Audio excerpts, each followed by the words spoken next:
하나님 말씀 보시겠습니다. 우리가 함께 은혜는 하나님 말씀은 히브리서 11장 30절에서 31절까지 말씀입니다.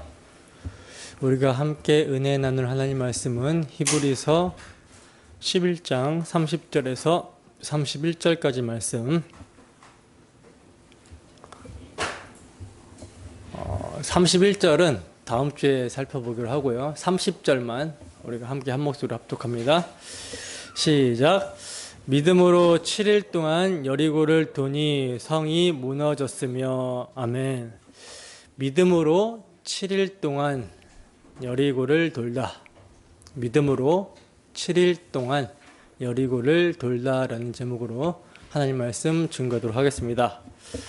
우리는 지금까지 믿음으로 살았던 선진들, 아벨, 에녹, 노아, 아브람과 이삭, 야곱, 사라, 모세의 부모, 모세, 홍해를 건넌 이스라엘 백성들, 이렇게 지금 살펴보고 있습니다.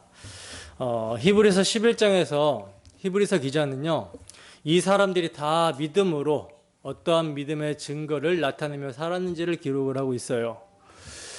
제가 누누이 말씀을 드리지만 히브리서 11장에서 믿음의 선진들이 어떠한 믿음의 증거를 나타내었는지를 기록하고 있는 히브리서 기자는요, 선진들의 믿음이 이렇게 위대하다, 그래서 이러한 믿음의 행위를 나타냈다, 그러니 너희도 선진들의 위대한 믿음을 본받아서 믿음의 행위를 나타내며 살라 라고 하는 교훈에 초점을 맞추고 있지 않습니다.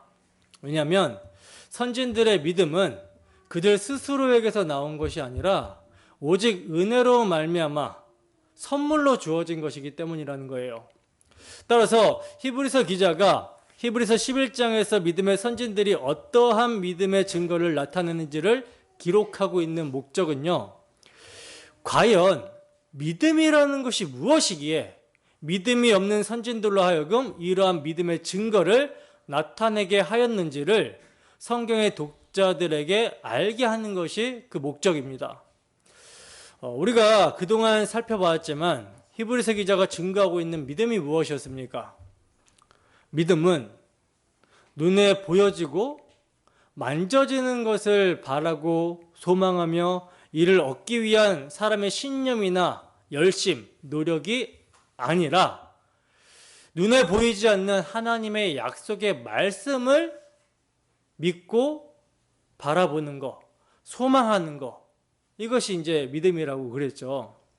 그리고 이 믿는 것 또한 스스로 믿을 수 있는 것이 아니라 하나님의 약속의 말씀의 능력에 의해서 믿음이 주어진다라는 것을 우리가 살펴보고 있습니다. 바로 그 믿음으로 선진들이 믿음의 증거를 나타내며 살았던 거예요. 때문에 우리는요, 믿음의 선진들의 위대한 믿음을 본받자가 아니라 오직 은혜로 선진들을 택하시고 그들에게 찾아와 주셔서 언약, 약속을 주시고 그 약속을 이루시기 위해 그들의 삶을 주권적으로 인도하셔서 믿음을 주시며 믿음의 증거를 나타내시는 하나님의 위대하심, 하나님의 하나님 되심을 찬양해야 되는 거죠. 그리고 그 하나님의 하나님 되심이 오늘날 우리에게 동일하게 역사해 달라고 우리는 은혜를 구해야 되는 것입니다. 그러므로 이 시간도 하나님의 약속의 말씀, 복음의 말씀을 사용하시는 주 성령의 역사가 우리 모두에게 충만하게 되기를 소원합니다. 그리하여 복음의 말씀이 선포가 될 때에 그 복음의 말씀이 우리 심령의 능력으로 역사하여 우리의 모든 삶이 믿음의 증거가 되기를 주님의 이름으로 축원합니다. 본문 30절 보겠습니다. 함께 했습니다. 시작. 믿음으로 7일 동안 여리고를 도니 성이 무너졌으며. 아멘. 자, 보시면 히브리서 기자는요, 이스라엘 백성들이 광야 생활을 청산하고 요단강을 건너 약속의 땅에 들어가게 되었을 때 그들이 싸워 정복해야 되는 첫 성, 여리고 성이 무너진 기적적인 사건을요, 믿음으로 이스라엘 백성들이 7일 동안 여리고를 돌았기 때문에 무너졌다라는 것으로 말씀을 하고 있어요. 여러분들이 너무나도 잘 아시다시피 가나안의 첫 성, 여리고 성이 무너진 사건은요, 홍해가 갈라진 것만큼 놀라운 기적적인 사건인 것이죠. 왜냐하면 오늘날에는 사실 부실공사로 이렇게 우리가 무너지는 건물들을 많이 보잖아요. 그런데 고대 옛날의 성벽들은요, 그들의 생명과 재산을 지켜주는 직접적인 보호막이기 때문에 정말 가장 튼튼하게 짓습니다. 그리고 고고학적인 발굴에 따르면 여리고는 매우 견고하고 튼튼하게 만들어진 철옹성 같다라고 그래요. 근데 이 튼튼하고 견고한 여리고 성이요, 하나님의 말씀대로 이스라엘 백성들이 6일 동안은 한 번씩 성을 돌고 7일째 되는 날은 7번 성을 돌고 함성을 질렀더니 그 견고한 성, 철옹성 같은 성이 무너져 내렸다라는 거예요. 기적인 것이죠. 혹자들은요, 성경에서 이러한 기적을 볼 때 이러한 놀라운 기적이 자신의 삶에도 일어나게 되기를 원합니다.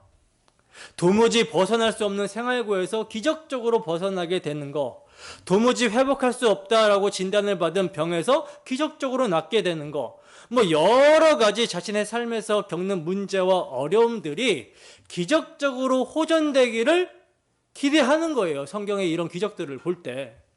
그러나 성경에 나오는 기적을 보면서 이러한 기대를 한다라는 것은요, 성경에서 말씀하고 있는 기적에 대한 오해인 것이죠. 왜냐하면 성경은 지금 이것을 뭘로 보고 있어요? 이를 믿음의 일로 보고 있고요. 또 믿음은 보이는 세계에 대한 것이 아니라 약속의 말씀에 대한 것이기 때문에, 보이지 않는 약속의 말씀에 대한 것이기 때문입니다. 따라서 성경에 나오는 기적을 보면서 자신의 어떤 삶의 질이 달라질 것에 대해서 기대하는 것은요, 성경에서 말하는 기적을 굉장히 오해하는 거예요. 여러분, 이스라엘 백성들이 홍해가 갈라지게 되는 기적을 경험합니다. 체험했습니다. 그 기적으로, 홍해가 갈라지는 기적으로 그들을 추격해오는 바로의 손에서, 애굽의 군대에서 건짐을 받을 수가 있었고요. 홍해라는 바다, 죽음의 바다에서 구출되었어요. 즉 진퇴양난의 죽음의 위기에서 그들은 구출되었습니다. 그러나 과연 그들의 삶의 질이 달라졌습니까? 기적을 경험했다고 그들의 삶의 질이 달라졌나요? 홍해를 건넌 그들을 기다린 것은요, 광야였습니다. 기적이 이스라엘 광야를 통과하지 않고 곧바로 젖과 꿀이 흐르는 약속의 땅으로 들어가게 한 것이 아니라는 거예요. 결국 이스라엘 백성들은요, 홍해라는 기적을 경험했음에도, 체험했음에도 불구하고 삶의 질에 대한 문제로 인해서 광야에서 하나님을 원망합니다. 불평하죠. 이들이 기적을 통해 무엇을 보지 못해서입니까? 하나님을 보지 못해서인 거예요. 여러분, 성경에서 나오는 기적은요, 인생들의 삶의 질을 바꿔주기 위해서 주어진 것이 아니라 하나님이 누구시고 이스라엘이 누구인가를 보여주는 내용을 담고 주어지는 것입니다. 베풀어지는 거예요. 때문에 기적은 지금도 계속되고 있는 것입니다. 왜냐하면 이스라엘 백성들이 경험한 기적은요, 모두 뭘 가리키는 기적이에요? 예수 그리스도를 가리키고 있는 표적이기 때문이라는 것입니다. 고린도전서 10장 1절에서 4절 말씀입니다. 함께 하십니다. 시작. 형제들아, 나는 너희가 알지 못하기를 원하지 아니하노니 우리 조상들이 다 구름 아래 있고 바다 가운데로 지나며 모세에게 속하여 다 구름과 바다에서 세례를 받고 다 같은 신령한 음식을 먹으며 다 같은 신령한 음료를 마셨으니 이는 그들을 따르는 신령한 반석으로부터 마셨음에 그 반석은 곧 그리스도시라. 아멘. 자, 보시다시피 이스라엘 백성들이 경험한 기적은요, 다 뭘 가리키는 표적이었어요? 다 그리스도에 대한 표적이었어요. 그리스도를 가리키는 표적이었습니다. 따라서 그들이 경험한 기적은 오늘날 믿는 우리도 동일하게 경험되는 기적이라는 것이죠. 다만 기적을 기적으로 보지 않는 우리의 무지함이 문제인 것입니다. 여러분, 여리고성이 무너진 것은요, 기적입니다. 이스라엘 백성들이 여리고 사람들과 전혀 전투를 하지 않고 그냥 그 성을 빙글빙글 돌았을 뿐인데 그 커다란 성이 무너졌다라는 것은요, 이것은 기적이에요. 상식적으로 설명할 수 없는 기적인 것이죠. 그런데 오늘 본문의 히브리서 기자는요, 여리고 성을 7일 동안 두루 다녀서 무너진 사건을 이스라엘 백성들이 믿음으로 한 일이다라고 증거를 합니다. 믿음으로 한 일이라는 것은 이스라엘 백성들의 실력이 아니라는 것이죠. 그럼 무엇입니까? 그들에게 주어진 하나님의 언약, 약속의 말씀의 능력이 이스라엘 백성들로 하여금 믿음으로 여리고를 돌게 하였고 그 결과 여리고 성이 무너지게 되었다라는 거예요. 여러분, 여리고 성이 무너졌다라는 것은요, 무엇을 의미하는 걸까요? 여리고 성이 무너졌어요. 뭘 의미하는 걸까요? 심판을 받았음을 뜻합니다. 그러면 여리고가 무너진 이유, 즉 여리고가 하나님의 심판을 받은 이유가 무엇임을 아는 것이 굉장히 중요한 거겠죠. 이게 왜 중요하냐면 이스라엘이 약속의 말씀을 믿는 믿음으로 여리고를 돌았을 때 여리고가 무너져 내리는 심판을 받았기 때문이라는 거예요. 따라서 여리고가 무너진 이유는요, 누가 멸망을 받는가에 대한 답이 되는 것입니다. 하나님은요, 여리고를 무너뜨린 그 기준으로 세상을 심판하십니다. 여호수아 6장 2절에서 5절 말씀을 함께 읽어보겠습니다. 시작. 여호와께서 여호수아에게 이르시되 보라, 내가 여리고와 그 왕과 용사들을 내 손에 넘겨 주었으니 너희 모든 군사는 그 성을 둘러 성 주위를 매일 한 번씩 돌되 엿새 동안을 그리하라. 제사장 7은 7 양강나팔을 잡고 언약궤 앞에서 나아갈 것이요, 7째 날에는 그 성을 7번 돌며 그 제사장들은 나팔을 불 것이며 제사장들이 양강나팔을 길게 불어 그 나팔 소리가 너희에게 들릴 때에는 백성은 다 큰 소리로 외쳐 부를 것이라. 그리하면 그 성벽이 무너져 내리리니 백성은 각기 앞으로 올라갈지니라 하시매. 아멘. 여러분, 이스라엘 백성들은요, 지금 여호수아에게 말씀하시는 이 하나님의 말씀을 믿음으로 순종하여 여리고성을 돈 것입니다. 그리고 성을 돌 때, 이스라엘 백성들이 성을 돌 때 그냥 돈 것이 아니라 하나님께서 말씀하신 대로 제사장 7이 양강나팔을 불며 앞으로 나아가면 언약궤가 그 뒤를 따르는 방식으로 돈 거예요. 여기에는 아주 중요한 의미가 있는 것이죠. 우선 제사장은요, 거룩하게 구별된 자로 이스라엘을 대표하여 하나님께 나아가 제사를 드리는 자입니다. 그리고 그 제사로 이스라엘 백성들은요, 하나님 앞에서 거룩한 존재로 여겨진다는 거예요. 그래서 이러한 제사장이 앞에 서서 양강 나팔을 불며 진행하고 있는 것입니다. 여기서 제사장이 나팔을 분다라는 것은요, 이건 어떤 의미냐면 복음을 거부하는 자들이 받을 심판의 나팔을 부는 것을 의미하거든요. 이 최종적인 심판의 나팔은 예수님이 재림하실 때 울리는 나팔 소리인 것이죠. 자, 그리고 이제 제사장이 나팔을 부는 그 뒤에 따라오는 것이 뭐냐면, 뭐가 따라옵니까? 언약궤가 따라옵니다. 이 언약궤는 하나님의 임재를 상징하는데 하나님께서 사람과 함께 하시기 위해서 뭐가 해결이 되어야 돼요? 죄의 문제가 해결이 되어야 되기 때문에 언약궤는요, 인간의 죄를 대신하여 정결한 제물의 피가 뿌려지는 현장이에요. 그러니까 희생의 피로 말미암아 이스라엘이 살게 되었다라는 것의 징표입니다. 그러니까 아무리 이스라엘 백성이라 할지라도요, 언약궤의 피를 믿지 아니하면 그들 역시 뭐가 될 수밖에 없습니까? 멸망의 대상일 수밖에 없다라는 것입니다. 즉 심판과 구원의 중심에요, 희생제물의 피가 자리하고 있다는 거예요. 그러므로 누구든지 피를 믿는 자는 살고 피를 믿지 않는 자는 멸망받는다라는 것이 하나님의 선포의 내용입니다. 결국 믿음으로 이스라엘이 여리고를 돌고 그 성이 무너지게 된 것은요, 그 성 안에 있는 사람들이 희생제물의 피를 믿지 않았기 때문이라는 거예요.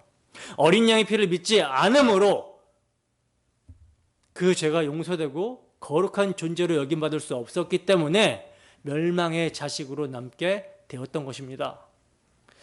여러분, 심판의 기준은요, 심판의 기준은 어린 양의 피입니다. 예수 그리스도의 십자가 대속의 피를 믿는가 믿지 않는가가 심판의 기준이 된다라는 거예요. 예수의 피를 믿는 자만 출세상하여 아들의 나라, 하나님 나라에 들어가게 되는 것입니다. 구원받게 되는 거예요. 제가 너무나 중요하다고 매 설교 시간마다 수도 없이 이야기해서 다 아는 이야기로 들리십니까? 신자로서 기본적으로 알아야 되는 너무나도 당연한 것으로 생각이 드냐는 거예요.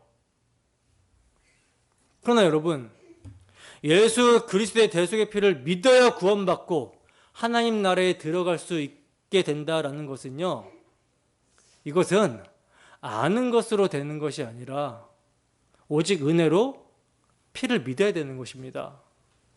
아는 것으로 되는 것이 아니에요. 즉, 아는 것을요, 믿는다고 착각하지 말라는 거예요. 여러분들은 너무나도 수없이 들었기 때문에 아주 인이백일 정도로 아실 것입니다. 그러나 과연 주 예수의 피를 믿는가? 너희 자신이 그리스도 안에 있는가? 믿는가? 그 믿음을 시험해보고 점검해 보셔야 되는 거예요. 말씀을 들을 때. 믿음은요, 분명하고 확실한 사실은 자기 부인을 동반합니다. 나를 믿는 게 아니라 주 예수께 내 자신을 맡기는 거예요. 그리고 그 주 예수가 내 안에서 일하시는 것을 보는 것입니다. 사람이 가장 어려운 게 뭔지 아십니까? 가장 어려운 거, 신앙생활 하면서 가장 어려운 게 뭔지 아십니까? 가만히 있는 거예요. 정말 어렵습니다. 정말 어려워요. 너희는 가만히 있어. 그가 하나님 되심, 그의 구원을 보라고 하는데도 가만히 있지를 못해요. 은혜를 누리라고 하는데도 그 은혜를 누리지 못하고 뭔가 해야 돼. 하면서도 실족해. 참 이게 깝깝한 것이죠. 신앙의 가장 우선은요, 가만히 있는 것입니다. 가만히 있어서 뭘 봐야 되는 거예요? 하나님께서 하시는 은혜를 봐야 되는 거예요. 그래야 그 은혜가 일하는 것을 볼 수가 있습니다. 그 은혜가 내 안에서 일할 때 잡음이 없어요. 근데 은혜가 아니고 내가 뭘 하려고 하잖아요? 그러면 반드시 문제가 생깁니다. 반드시 문제가 생겨요. 교회 안에서 이루어지는 모든 일들은요, 받은 은혜대로 하는 거예요. 받은 은혜대로 하지 않으면 율법주의가 됩니다. 율법주의라는 것은 사랑이 빠진 상태에서 하는 것을 율법주의라고 그러죠. 받은 은혜와 사랑을 망각하고 하게 되는 것이 율법주의예요. 받은 사랑이 있으면, 예를 들어서 신랑 신부가 사랑해서 결혼을 하잖아요. 사랑해서 결혼을 했을 때 신혼 때 어떻게 합니까? 남편이 아내가 너무 힘들까 봐 퇴근해서 본인도 힘들지만 설거지를 해주는 거예요. 설거지를 해두고 집안 청소도 해주는 거예요. 야, 내가 이렇게 하면 누가 좋아하겠지? 아내도 기뻐하고 즐거워하겠지. 아내가 이렇게 쉬고 편하게 쉬고 웃는 모습을 생각하면서 청소하면서 기쁘고 즐거운 거죠. 이것을 어떤 조건으로 하는 것이 아니라 이것을 하는 자체가 상대방의 유익과 그 기쁨이 나의 기쁨과 즐거움이기 때문에 감사함으로 하는 거예요. 근데 사랑이 빠지면 어떻게 됩니까? 신혼이 지나고 첫사랑이 끝나고 사랑이 빠져버리면 어떻게 돼요? 의무감으로 하게 되는 거죠. 의무감으로 하게 되면 당신 내가 이렇게 하는데 이것도 하나 못해줘? 이런 식으로 정죄하게 되는 모습을 띠게 됩니다. 이거는 올바른 신앙생활이 아닌 것이죠. 믿음은요, 하나님이 하시는 일을 보는 거예요. 그리고 그 받은 은혜로 우리에게서 자연스럽게 흘러져서 그 믿음의 증거가 나타나야 되는 것입니다. 그러니까 이걸 우리는 점검해 봐야 되는 거죠. 그러니까 나는 예수의 피를 믿는다, 아는 생각에 머무르라는 것이 아니라 나는 예수님의 피를 믿고 있는가, 그 은혜가 나에게 참으로 은혜가 되고 있는가, 이것을 물어야 한다라는 거예요. 홍해 사건에서 애굽의 군대가 죽어야 했던 것은요, 그들이 어린 양의 피를 믿지 않는 존재들이었기 때문입니다. 하나님은 세상을 이렇게 구분하시는 거예요. 여러분, 여리고가 단순히 도덕적으로 윤리적으로 이스라엘 백성들보다 악한 짓을 많이 해서 무너져 내리게 되었을까요? 멸망하게 되었을까요? 아니에요. 아닙니다. 단지 그들은 어린 양의 피와 상관이 없는 존재라는 것 때문에 망한 거예요. 그리스도인으로서 윤리적이고 도덕적인 삶, 이타적인 삶은요, 너무나도 당연한 것이죠. 왜냐면 그게 우리의 본성으로 탑재가 되었으니까, 이제. 그러나 그것으로 우리가 구원받고 거룩하게 되어 하나님 나라에 들어가게 되는 것이 아닙니다. 결코. 그리스도인들의 선한 삶은요, 어린 양의 피의 능력의 결과예요. 과연 여러분, 세상이 이것을 이해할까요? 신자는 거룩한 존재입니다. 죄가 없어서 거룩한 것이 아니라 예수님의 피가 우리의 모든 악을 덮고 계시기 때문에 거룩한 거예요. 그러므로 예수님이 심판주로 재림하실 때 살아남게 되는 자들은요, 나의 모든 악이 예수님의 피로써 용서되었음을 믿는 거룩한 신자들 뿐입니다. 그 외에는요, 모두 부정한 자로 취급되어 멸망받게 된다는 거예요. 따라서 믿음은 거룩한 잼을 예수 그리스도께서 흘리신 피로 내가 깨끗하게 되었다라는 것을, 깨끗함을 얻게 되었다라는 것을 믿는 것입니다. 신뢰하는 거예요. 그리고 피를 믿지 않는 세상은 망하게 되어 있다라는 것을 믿는, 이것이 믿음이에요. 여러분, 성도는 약속의 말씀을 믿음으로 여리고를 돌고 있는 이스라엘과 같습니다. 즉, 믿음으로 세상을 돌고 있는 것이 성도라는 거예요. 믿음으로 거룩하지 못한 세상의 운명이 어떠한 것인지를 바라보며 도는 자가 성도라는 것입니다. 여러분, 하나님은요, 마지막 때 거룩한 것만 남기고 더러운 것들은 모두 무너뜨릴 것입니다. 그러므로 거룩하신 예수 그리스도 안에 있음이야말로 우리에게는 그것이 굳건한 반성이 되고 산성이 되고 피난처가 되는 것이죠. 그리고 이러한 믿음이 있다는 것이야말로 정말 놀라운 기적 아닙니까? 참으로 이것이 여러분 기적임을 아십니까? 멸망받아 마땅한 악한 존재인 내가 거룩하다 여김을 받고 영생에 이르는 존재가 되었다라는 것, 그리고 이것을 믿는 믿음이 내게 있다라는 것, 이 믿음을 나타내는 삶이, 이 모든 것이 오직 은혜로 주어진 기적이라는 거예요. 여러분, 설교자의 임무는 은혜를 전하는 것입니다. 근데 은혜는요, 양면이 있어요. 양면이 있어요. 어떤 양면이 있는가? 가장 우선적으로는요, 뽑고 파괴하며 파멸하며 넘어뜨립니다. 뽑고 파괴하며 파멸하며 넘어뜨려요. 즉, 심판이 먼저 임한다라는 거죠. 근데 그 심판을 우리가 어디서 봐요? 십자가에서 보는 거예요. 야, 저게 내가 받아야 될 심판이구나 라는 것을 보는 것입니다. 그래서 그 안에서 함께 죽는 거예요. 아프죠. 자기 부인입니다. 그런데 그 다음에 뭐가 찾아옵니까? 건설하고 세우시는 것입니다. 이게 복음이에요, 여러분. 이게 복음입니다. 그래서 여러분, 오직 은혜로만 이 복음이 참으로 복음되는 거예요.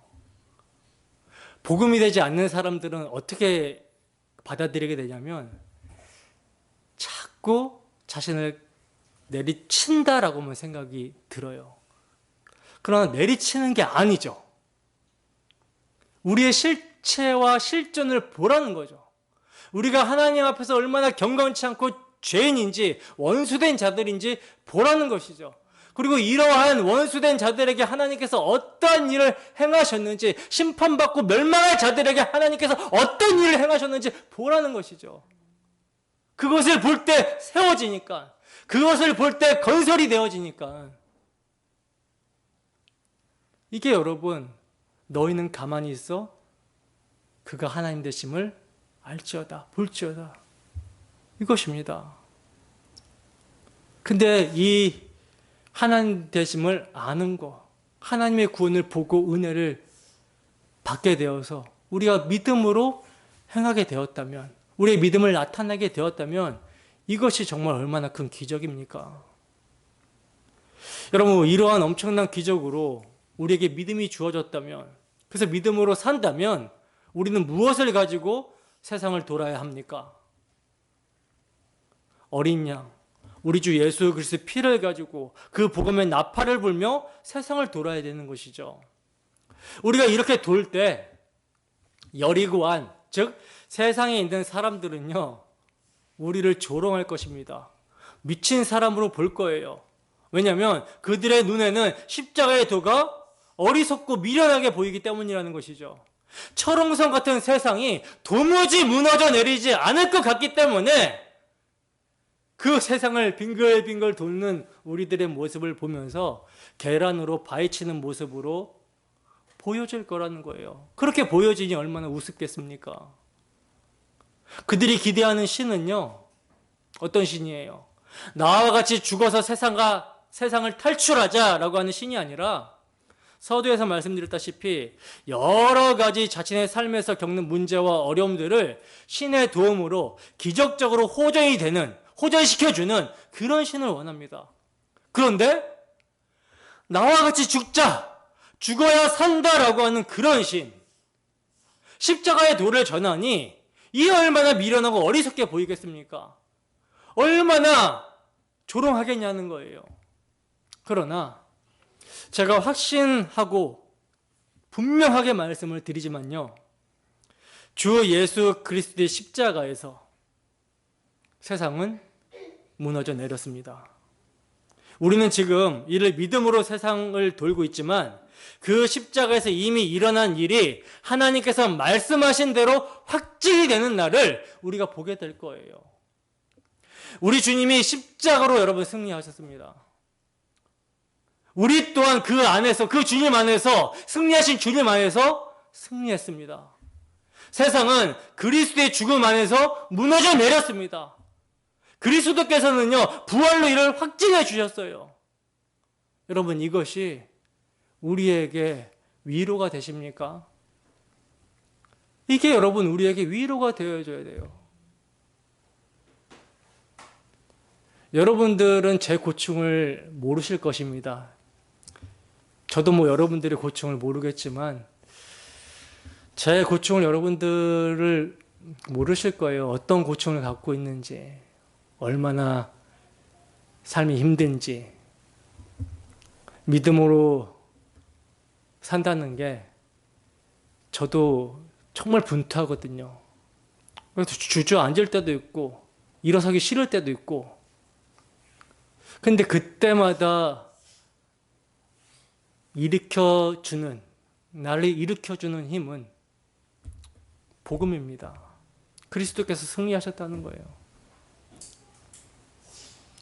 비록 지금은 땅을 버타고 살지만은 우리의 영혼은 주님과 하늘에 있다라는 거, 하늘에 우리를 앉혀놓으셨다라는 거, 그것이 확증될 거라는 거, 세상은 무너졌다라는 거, 세상을 이기고 주님께서 승리하셨다라는 거, 이것이 위로이고 소망이기 때문에 일어나서 외치는 것입니다. 듣든지 듣지 아니하든지 간에 외치는 거예요. 정말 한 주도 이 복음이 십자가의 군병으로 부름을 받은 우리에게 위로와 소망이 되기를 주님의 이름으로 축원합니다.